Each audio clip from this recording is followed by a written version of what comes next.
Samantala sa iba naman pong balitang tinututukan ng taong bayan, nagbigay na ng paliwanag si Pangulong Aquino kung bakit hindi isinama sa lista ng mga hinirang na national artist si Nora Honor.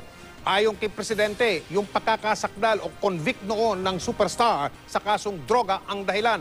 Pero imbis na humupa ang usapin, muli na naman itong uminit dahil sa pahayag na yan ng Pangulo. Nakatutok si Teresa Andrada. My brother is not a pig. Droga ang paliwanag ni Pangulong Noynoy Aquino sa pagkakatanggal ni superstar Nora Honor sa listahan ng mga nominado bilang national artist. Na-convict at naparusahan at ang tanong ngayon dito, pag ginawa ba natin national artist, may mensahe ba akong maliwanag na sinasabi sa bayanan?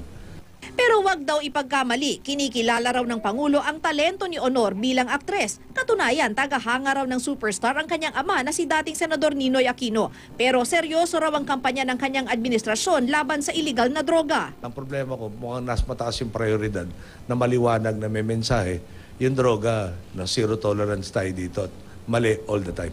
Taong 2005, nahulihan ng 8 gramo ng shabu si Honor sa Los Angeles Airport sa California sa Amerika.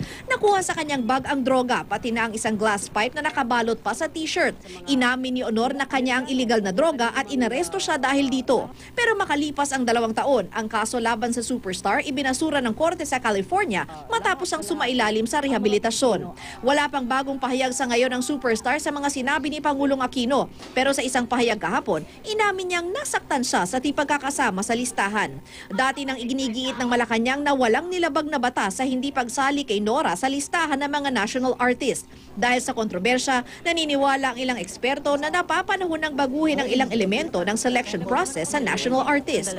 Maging si Senador Ralph Recto na asawa ng karibal ni Honor na si Star for All Seasons Vilma Santos, naniniwalang eligible ang superstar na maging national artist. Wala akong alam tungkol doon. Ang alam ko lang, I think that she's eligible for the National Artist Award.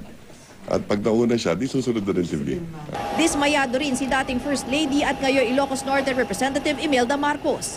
Ngayon ayaw ibigay. Bakit? Anong klaseng pamalaan meron tayo? Kaya dadating yan at dadating yan.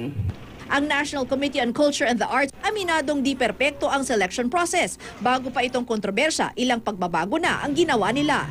The experts and then the peers before the two boards would finally vote. And then we also introduced later on the vote of the living national artists. Teresa Andrada, Nakatutok, 24 Oras.